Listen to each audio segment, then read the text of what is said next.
दिमाग के उस हिस्से को डिस्कस करने जा रहे हैं जो कि हमें इंसान बनाता है, प्री फ्रंटल कॉर्टेक्स। फ्रंटल का मतलब सामने है और इसलिए ये हमारे माथे के बिल्कुल सामने की तरफ है। ये वो हिस्सा है जो कि इंसान को इंसान बनाता है। अगर मैं आपको दूसरी स्पीशीज़ के प्री फ्रंटल कॉर्टेक्स दिखाऊं तो आपको नज़र आएगा कि हमारे दिमाग के साइज़ के मुताबिक एक बहुत बड़ा हिस्सा प्री फ्रंटल कॉर्टेक्स ने लिया हुआ। तो हमारा प्री फ्रंटल कॉर्टेक्स बहुत ज़्यादा डेवलप होता है बनिस्बत दूसरी स्पीशीज़ के। उनके दिमाग का साइज़ तो बड़ा हो सकता है, लेकिन उस साइज़ के रेशो से अगर आप उसका प्री फ्रंटल कॉर्टेक्स देखें तो वो इतना बड़ा नहीं होता। लेकिन इस प्री फ्रंटल कॉर्टेक्स में होता क्या? जब इंसान ने पहली मर्तबा तजस्सुस से आसमान की तरफ देखा कि ये सितारे बदलते क्यों हैं, आसमान पर चांद बड़ा और छोटा क्यों होता है, जब इंसान ने गारों में आग लगाई, तो ये सारे क्रिएटिव काम और ये सारी लॉजिकल और रैशनल थिंकिंग उसे प्री फ्रंटल कॉर्टेक्स ने दी।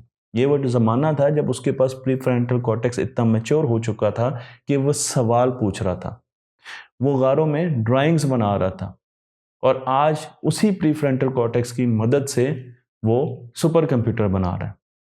यही वो प्री फ्रंटल कॉर्टेक्स है जो हमें जानवरों से अलग करता है, और इसमें मुख्तलिफ किस्म की सलाहियतें मौजूद हैं। जो 5 सलाहियतें वर्ल्ड इकोनॉमिक फोरम ने कही हैं कि 2025 के लिए बहुत ज़्यादा ज़रूरी है। चाहे आप कोई भी ऑक्यूपेशन ले लें, अगर ये 5 सलाहियतें आपके अंदर मौजूद हैं तो आप उस प्रोफेशन में आगे जाएंगे। तो ज़रूरी नहीं है कि आप इंजीनियर हों, आप डॉक्टर हों, आप आर्टिस्ट हों, आप सिंगर हों, आप कुक हों। अगर ये 5 चीज़ें आपके अंदर हैं तो आप कोई भी प्रोफेशन ले लें, आप उसके अंदर चले जाएंगे। इनमें critical thinking, analysis, problem solving, self management और एक्टिव लर्निंग है, और इन सब का ताल्लुक प्री फ्रंटल कॉर्टेक्स से है।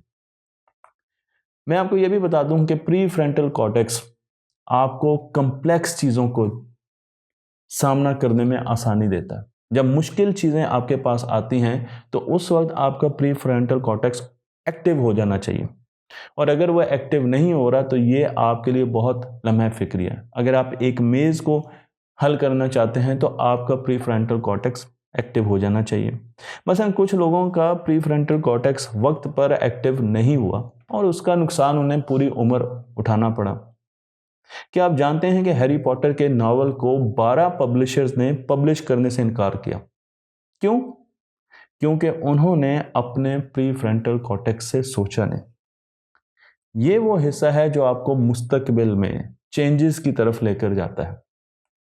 अगर आप और एग्जांपल्स लें तो आईबीएम के चेयरमैन ने 1943 में कहा था कि दुनिया को शायद सिर्फ 5 कंप्यूटर की ज़रूरत है। क्या वो मुस्तकबिल को देख पा रहे थे?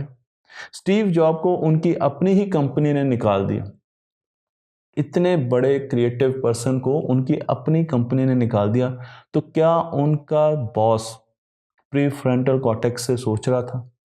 वॉल्ट डिज्नी को अखबार से निकाला गया ये कहकर कि आपके पास इमेजिनेशन की कमी है, तख़य्युल की कमी है आपके पास, और उसके बाद उन्होंने डिज्नीलैंड जैसे बड़े प्रोजेक्ट्स किए। जब भी हम कोई नया आइडिया देखते हैं तो अगर हमारा प्री फ्रंटल कॉर्टेक्स एक्टिव हो गया तो हम उस पर एनालाइज करेंगे, सोचेंगे, देखेंगे, अच्छा यार ये चीज़ ऐसे आ रही है, इसको इस तरीके से किया जा सकता है, इसमें मसले क्या हैं, इसमें अच्छाइयाँ क्या हैं। लेकिन अगर आपने प्री फ्रंटल कॉर्टेक्स अपना अनेबल नहीं किया तो आप उस चेंज को आसानी से अडॉप्ट नहीं कर सकेंगे, क्योंकि अब आप लिम्बिक ब्रेन से सोच रहे हैं। और मैंने आपको बताया था कि नियोलिम्बिक ब्रेन क्या होता है? Auto pilot. जो करते आ रहे हो वही करते जाओ। आपने बहुत से ऐसे लोग देखे होंगे जो चाहते हैं कि उनकी ज़िंदगी वैसी रहे जैसी है।